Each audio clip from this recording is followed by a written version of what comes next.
Hi, good morning everyone. Today topic is why convert one religion to another religion. रही बात कि आप किसी और धर्म में कन्वर्ट ही क्यों हो रहे हैं, इसका रीजन मुझे कुछ पता नहीं चल रहा है। कुछ समय पहले लोग कहा करते थे कि आखिर जो हिंदू धर्म है वह बाकी देशों में डेवलपमेंट क्यों नहीं हुआ। जैसे क्रिश्चियनिटी डेवलपमेंट किया, इस्लाम मुस्लिम समुदाय जैसे डेवलपमेंट किया, ऐसे और भी जो ईसाई धर्म है वो डेवलपमेंट किया, तो हिंदू धर्म इतना डेवलपमेंट पूरे विश्व में क्यों नहीं किया। तो हम उनसे कहना चाहते हैं कि देखिए, हिंदू धर्म कभी भी हत्या, मारकाट और जबरन धर्म परिवर्तन कराने में कभी भी वो अपनी भूमिका नहीं निभाया है। जिसको फॉलो करना है वे स्वतः ही करते हैं। अब क्रिश्चियनिटी कैसे डेवलपमेंट किया वो हम सबको इतिहास पढ़ने की जरूरत है। इतिहास में सारा चीज मेंशन है। मुस्लिम समुदाय कैसे कन्वर्ट हुआ वो भी किसी से छुपा नहीं है।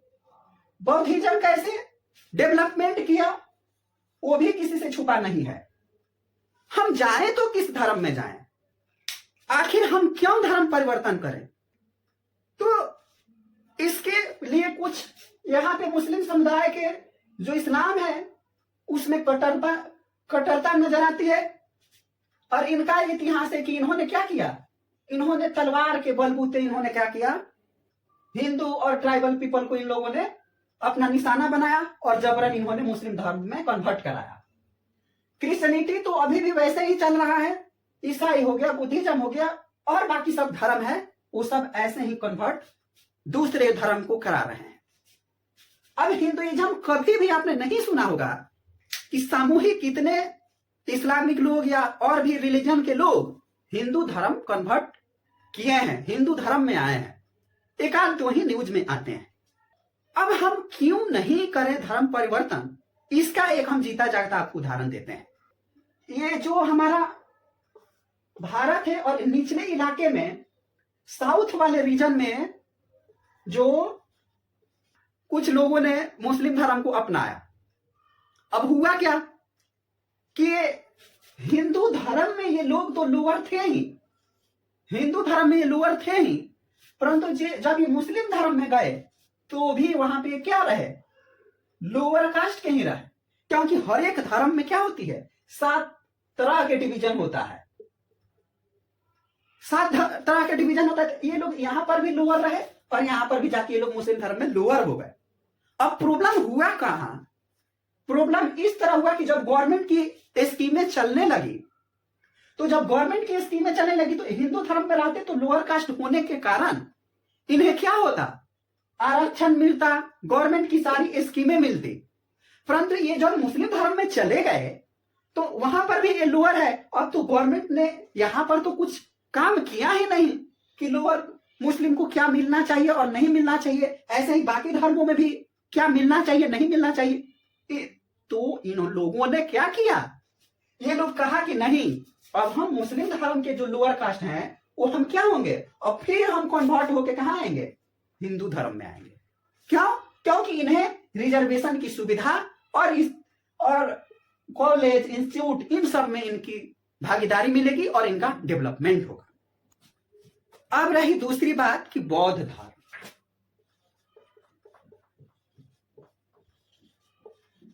लोग कह रहे हैं कि बौद्ध धर्म में चले जाओ। तो हम ये कहते हैं कि आप इतिहास को पढ़िए, कॉन्स्टिट्यूशन में भी मेंशन है कि बौद्ध धर्म हिंदू रिलीजियन का ही पार्ट है, ये हिंदू धर्म से अलग नहीं है। जो जो लोगों ने हिंदू धर्म का विरोध किया, इतिहास उठाकर आप देखिए, वो अपना अलग एक समुदाय बनकर ही रह गए। जो आर्य लोग थे वो हिंदू धर्म का विरोध किया, उनको हिंदू धर्म जैसा है वैसे ही, और उनको हम लोग क्या कहने लगे, आर्य समाजी कहने लगे, आर्य समाजी कहने लगे। इन लोगों ने विरोध किया, बौद्ध धर्म के लोगों ने विरोध किया, इनको हमने क्या कह दिया, बौद्धिज्म कह दिया। ऐसे तमाम लोगों ने हिंदू धर्म का त्यागने और उसको अलग होने का जो निर्णय लिया, तो ये क्या हो गए? ये बौद्धिज्म हो गए, ये आर्यावर्ती हो गए, आर्य समाजी हो गए। ऐसे भी तरह तरह के लोग अलग अलग हो गए। आइए अब हम दूसरी चीज यह कहते हैं कि बौद्ध धर्म, जो लोग हिंदू धर्म से बौद्ध धर्म में जा रहे हैं, स्टेटस तो वही है ना जो हमारे हिंदू धर्म में एससी, एसटी, ओबीसी के जो लोग हैं, वही लोग तो इस धर्म में जा रहे हैं ना। तो फायदा क्या है और नुकसान क्या है? तो पहले हम नुकसान की बात करते हैं। नुकसान कुछ इस तरह है कि ये जो लोग जबरन धर्म परिवर्तन करा रहे हैं, तो हिंदू धर्म से तो कुछ जा नहीं रहा। क्योंकि देखिए, यहाँ पे हिंदू धर्म में जो एससी एसटी के लोग हैं, उन्हें तो रिजर्वेशन की सुविधा और सरकारी जो जितनी सुविधाएं हैं, वो सारी सुविधाएं तो बौद्ध धर्म में, जब बौद्ध धर्म अपनाइएगा तो उसमें जाकर ये कैंसिल नहीं होगा, ये समाप्त नहीं होगा। जो आपका रिजर्वेशन मिलता है, जो भी हो गया 50, 10, 20, जितनी % भी सुविधाएं मिलती हैं, ये यहाँ पर जाके खत्म नहीं होगा। तो क्या जरूरत है हमें इस धर्म में जाने के लिए? हम इसी धर्म में रहकर अपना डेवलपमेंट करेंगे। ऐसा तो है नहीं कि हिंदू धर्म से हमने बौद्ध धर्म में चला गया तो हमारी रिजर्वेशन और ये जितनी सुविधाएं वो खत्म नहीं होगी। क्योंकि बाबा साहेब भीमराव अंबेडकर जी ने ये साफ कहा है कि इतना % जो आरक्षण है वो मिलना चाहिए, तो मिलना ही चाहिए। जो इन्होंने यहाँ पर सुविधाएं दी, इन्हें भी दिया, हमें भी दिया, वो सारी सुविधाएं जिसका तसी है। अब रही बात, कुछ लोगों का ये कहना है कि मूर्ति पूजा हो रही है, पंडित इतने पैसा मांग रहे हैं, तरह तरह के उल्लाहना दे रहे हैं। आज तक किसी ने ये सुना है कि हिंदू धर्म के जो मंदिर के लोग हैं वो कह रहे हैं कि नहीं, आप क्या कीजिए, आइए हमारे धर्म में और झंडे फहराइए, हमारे धर्म में पूजा कीजिए। कभी आपने नहीं सुना होगा कि आप आइए और यहाँ पे पूजा कीजिए।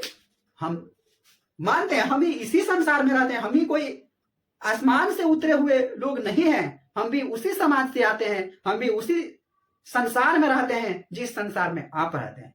हम मानते हैं कि तरह तरह की घटनाएं हुई पूरे देश में, दलित, शोषित और वंचितों के साथ जो प्रॉब्लम हुआ वो तो जग जाहिर है।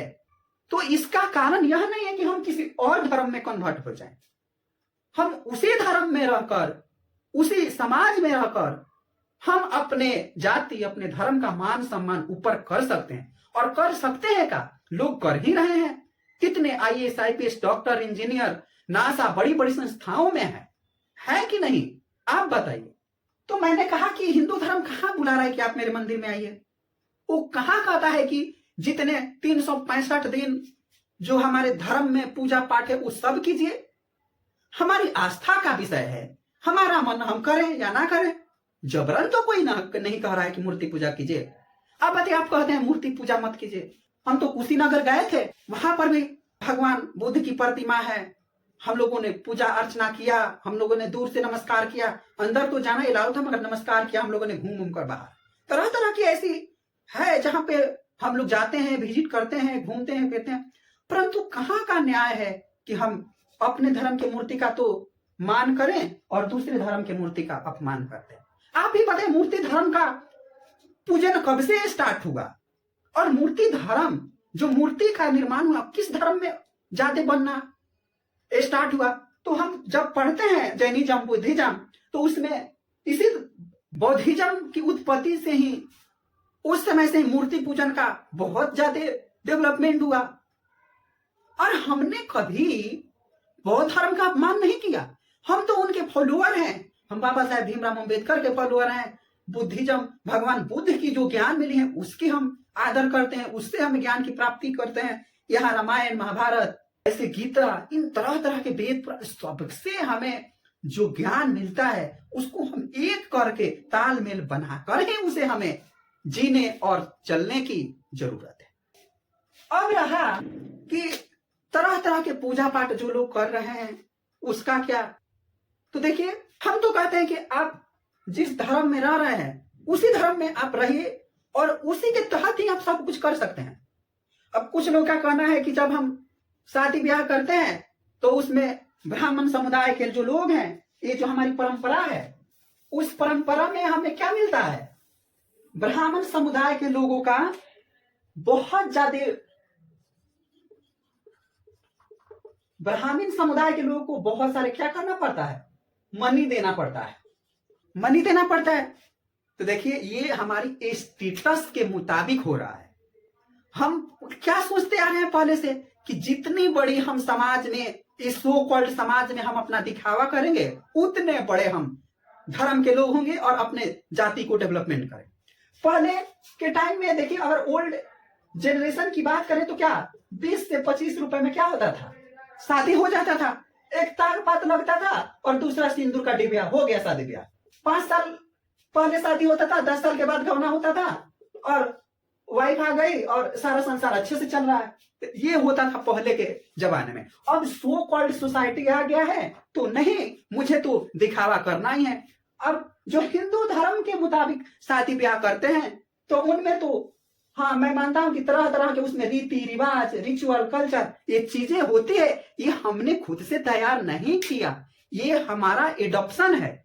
जनरेशन टू जनरेशन ये इसका डेवलपमेंट होते रहा और यहां तक आ गया कि हम, अब कुछ लोग तो 10,000 रुपये में शादी ब्याह करके समाप्त कर देते हैं और कुछ लोग करोड़ों में शादी ब्याह करते हैं। तो क्या अगर हम करोड़ों के मुताबिक जिएंगे कि हमारी जितनी हैसियत है उतनी हम जिएंगे? ठीक है, आपने किसी और धर्म के मुताबिक शादी ब्याह कर रहे हैं, बहुत अच्छी बात है। आपका डेवलपमेंट हो, आपके बच्चे पढ़े लिखें, हमारे बच्चे पढ़े लिखें, ये तो हम चाहते हैं, तभी तो डेवलपमेंट होगा। राज्य का डेवलपमेंट होगा, सोशल समाज का डेवलपमेंट होगा, एससी एसटी ओबीसी का डेवलपमेंट होगा। हम कहाँ कह रहे हैं कि आप जब शादी कीजिए तो ब्राह्मण परिवार के लोगों को ही बुलाकर, पुरोहित को बुलाकर ही करोड़ों का रुपया खर्च कीजिए और शादी कीजिए। ऐसा तो किसी ने नहीं कहा। आपकी मर्जी है, आप जहां मन करे 10 रुपये में भी शादी करें या करोड़ रुपए में भी शादी करें, आपकी मर्जी। फिर भी आप जिस धर्म को मानना चाहें, ये तो हमारे कॉन्स्टिट्यूशन में मेंशन है कि आप जिस धर्म को, जिस जाति को, जिस समुदाय को फॉलो करना चाहते हैं आप कीजिए, आपका स्वागत है। परंतु आप जबरन किसी और धर्म में किसी और पीपल को कन्वर्ट करा रहे हैं, ये बहुत बड़ी गलत बात है। जो लोग मुझे ये कहते हैं कि नहीं आप इस धर्म में आइए, उस धर्म में जाइए, उस धर्म में कन्वर्ट कीजिए, ये कभी हो ही नहीं सकता मेरे साथ। किस धर्म में हम जाएं, किस समाज में हम जाएं, यहां पे आइए। अगर किस समाज में जाने के बाद हिंदू, यहां पे मुस्लिम, यहां पे बौद्धिज्म, मुस्लिम समुदाय में आप देखिए अभी भी जो पर्दा प्रथा है, हिजाब, उसका मामला आप लोग देख ही रहे हैं। महिलाओं के साथ क्या होता था, 3 तलाक, वो तो भारत सरकार की जो पॉलिसी है उसके मुताबिक 3 तलाक तो खत्म हुआ। अब यहां पे देखिए बुद्धिज्म में चले जाइए, यहां पर तो भगवान बुद्ध ने भी ये माना कि नहीं, महिलाओं का बौद्धिज्म में आना हमें मंजूर नहीं है। फिर जैसे तैसे बहुत समय बीत जाने के बाद जब बौद्धिज्म का क्षति होने लगा, तब क्या हुआ कि वहां पे वीमेन को अलाउ किया गया। और पहले भगवान बुद्ध के ही फैमिली के लोग की जो औरतें थी वो लोग इस बौद्धिज्म में आए। ऐसे ही बाकी समुदाय में चले जाइए, तो इससे आगे हमें कुछ कहने की जरूरत ही नहीं है। अब बताइए, हम कह रहे हैं कि नहीं, जो बौद्ध धर्म के फॉलोअर हैं वो कह रहे हैं कि नहीं, हम इस हिंदुस्तान में जन्मे, भगवान राम की धरती, भगवान कृष्ण की धरती, इन सभी धरती पर जन्मे हुए लोगों के हम क्या कहते हैं कि हम हिंदू धर्म के किसी भी समुदाय को, किसी भी भगवान को हम भगवान नहीं मानेंगे। जो 22 प्रतिज्ञाएं हैं वो लेते हैं, उनकी मर्जी है। तो फिर हमारा डेवलपमेंट ही कैसे होगा? अगर वैसे ही मुस्लिम समुदाय कहने लगे, हिंदू धर्म कहने लगे, बौद्धिज्म कहने लगे, क्रिश्चियन कहने लगे, सारे लोग अपने अपने धर्म को लेकर कट्टर हो जाएं, तो फिर भारत का कैसे एकता अखंडता बनी रहेगी? ये चीजें हमें सोचने और समझने की जरूरत है। आप ठीक है जिस धर्म में रहते हैं रहिए, परंतु दूसरे को मजबूर मत कीजिए कि आप इस धर्म में कन्वर्ट हो जाइए। अब रही बात कि जो 22 प्रतिज्ञाएं हैं, उन 22 प्रतिज्ञाओं में जो भगवान को नहीं मानने की जो शपथ ले रहे हैं, तो मुझे कभी कभी हंसी ये आती है, जब हम कोर्ट में जाते हैं तो जब किसी चीज का फैसला होना रहता है तो हम देखते हैं कि गीता, देखिए फिल्म इंडस्ट्री में जो होता है, जो कोट लगता है, उससे बहुत अलग है हमारा जो रियल में कोट है। हम क्या देखते हैं, और ये कभी कभी हकीकत भी है, कि हम शपथ क्या खाते हैं, कि हम गीता पर हाथ रख के ये शपथ खाते हैं कि हम जो भी कहेंगे वो सच कहेंगे, सच के सिवा और कुछ नहीं कहेंगे। और देखते क्या है कि गीता पर हाथ रख के हड़ झूठ बोला जा रहा है। तो ये है चीजें कि हड़ झूठ बोले जा रहा है, गीता पे हाथ रख के जो मन में आया बोले जा रहा है। अब रही दूसरी बात कि जब हम धर्म परिवर्तन करते हैं तो आखिर जब हम सुप्रीम कोर्ट में जाएंगे, चाहे किसी भी कोर्ट में जाएंगे, तो हमें तो ये गीता पर हाथ रखकर ही तो शपथ खाना पड़ेगा कि हम जिस चीज केस के लिए आए हैं तो इस पे हाथ रख के कसम खाते हैं कि हम जो भी बोलेंगे सच बोलेंगे और सच के सिवा और कुछ नहीं बोलेंगे। तब वहां पे बौद्ध धर्म के लोग क्या करेंगे, क्योंकि ये तो भगवान श्री कृष्ण का गीता का अध्ययन है, उस पे क्या करेंगे, मुस्लिम समुदाय क्या करेगा, और बाकी जो धर्म है वो लोग क्या करेंगे? क्या सुप्रीम कोर्ट के फैसले को नहीं मानेंगे?